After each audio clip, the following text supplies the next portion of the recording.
can beat you so many ways. Yeah. I remember I've said it on this show too, Brian Burke's thing about, if you play 4 rounds, you're going to have to play 4 different ways, whether it's heavy or fast or skilled or whatever it may be. And they seem to be able to do it any different way. I think, again, I'm not saying that they're unbeatable, but what I am saying is when they're on, when they play their game, it's incredible to watch. Like, this is they have now beat every team they've played in the playoffs by 4 goals in a single game in the series. Like, there's been a game where the other team just can't handle them. They've scored 6+ goals 6 times in the playoffs, 5+, 8 of the last 11 games. 5 goals, 8 of the last 11 games in the Stanley Cup playoffs. And their whole thing, GMs are going to watch them and go, we got to be tougher. It's like, no, man. No, they're not just tough. Can I tell you something? That when I think of this Florida Panther team, I don't think about them being tougher than their opponent. I don't think about anything. The number one thing, and I've said this to you before, is they pass the puck better than any team I've seen in the last 20 years. They move the puck. It's not that Sam Bennett's bumping goalies or they trash talk or they find a way to hurt you or they're just tougher. No, they pass the puck better than any team. And I include that Oilers, I include Carolina, I include the Maple Leafs. Nobody, when they're hitting their high note, they move it like the Red Army Russians, man. I'm telling you, they can move it east to west. And they can make direct passes. They can rim it around. They could string 5 passes together before you can blink. Yeah. And it is fun to watch. That Ekblad goal last night where they pass it into the bumper, slip it to him backdoor. It was Globetrotters. It was a cherry on top for that game. The fact that they're doing all this on top of being good defensively and being this physical, whatever, I am working on an article right now that'll probably come out tomorrow on what we're talking about here, that when this team is on, like what are GMs going to look at this team and take away from it? And I think a lot of lesser GMs are going to go, whoa, they're physical, they're mean, whatever. I think that's what some teams are going to do.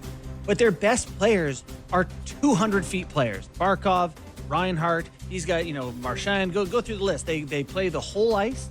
They're physical. They use each other. It really is. I'm not saying the series is over. I'm saying when that team is on, it is something to behold. No, what you're saying is when they're on, they are unbeatable. Yeah.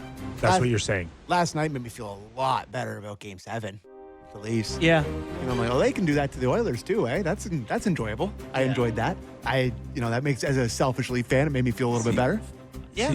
Just to add to your point is that what teams really need to understand when they watch Florida is that, and just to add to your point, that they could start with Barkov and they can work their way down to the 4th line. And the gap between 1 and 4 is as narrow as anything you'll find. Whereas when you go to... I'd argue 1 and 3. Okay. Like Gadjevich, Greer, Noshik. No. Okay, they're not as talented, but that 4th line, they come at you. Yeah.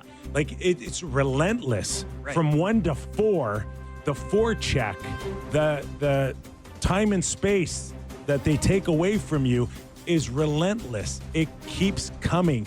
And we cover the Leafs closer to as close as anybody out there. Yeah. And that's not the Leafs. The drop off between 1, 2, 3, and 4 is significant. He dropped Kelly Yarncroc onto that Florida team. It's like last night.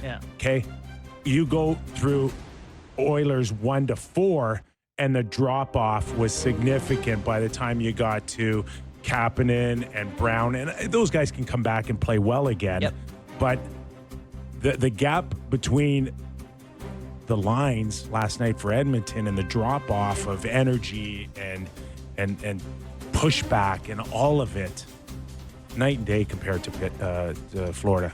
We got to get a Valley, but I will say, I have to step in and be the one to say this. Being, $20 million over the cap helps your depth. And taxes. Well, Why no, don't you just- but like the Yeah, Leafs, yeah. the Leafs were what were Oh, they? taxes they, too, no, Sammy. they were You're on a roll. They were barely over the cap. So like, yeah, their worst guys are worse because they're not making as much. You know what? That's not a bad point. It's a fair point. And one worth noting. But Gary would scream at me if Well, I I dare think they're bring going that to up. change it. It sounds like the next CBA Good. there will be some sort of playoff cap. Anyways. Let's go to Steve Alacat, who can tell us all the numbers on state taxes and overage. And what else? What other issues you have, Sammy? Well, you know what? May I jump in here, guys? They've changed the culture there, and that's why it's attractive. Can I tell you a quick story? It's funny, Sammy, but this wasn't always the case, right? Steve Montador, my best friend growing up, he was about to sign with the Florida Panthers. This is when things were always going sideways in Florida, probably around, I guess, 08, 09-ish.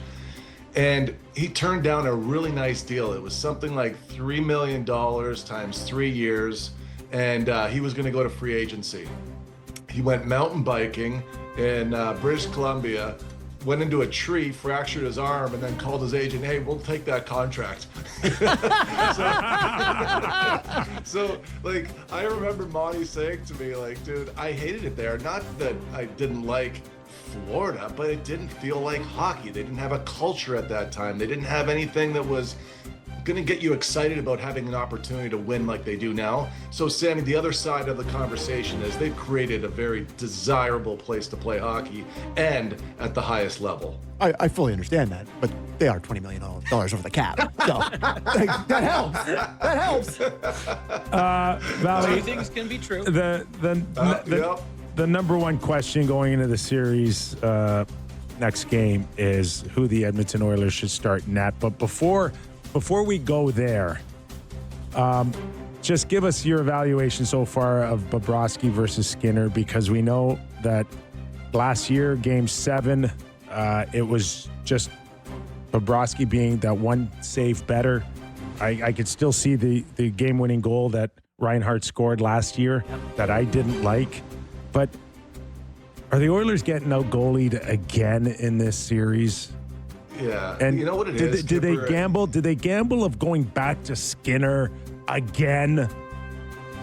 Yeah, we'll get there. Okay. But let's get there together. Okay. Like, You know, yeah. Yeah, let's get there together. So the first thing I wanted to look at was when goalies are called upon to make a big save in a Stanley Cup final over the last 5 years, are they able to do it? And does it matter when you're looking at the winning goalie versus the losing goalie in that series? Okay, I'm not going to go all the way back, but I'm telling you it's there, and it's pretty fascinating. It's typically about 1 goal every 5 high danger chances. So you can imagine a 2-on-1, a breakaway, those screen deflections that are difficult. The Stanley Cup winning goalies are stopping them at a high rate. I'll run you through a couple because I thought this was interesting.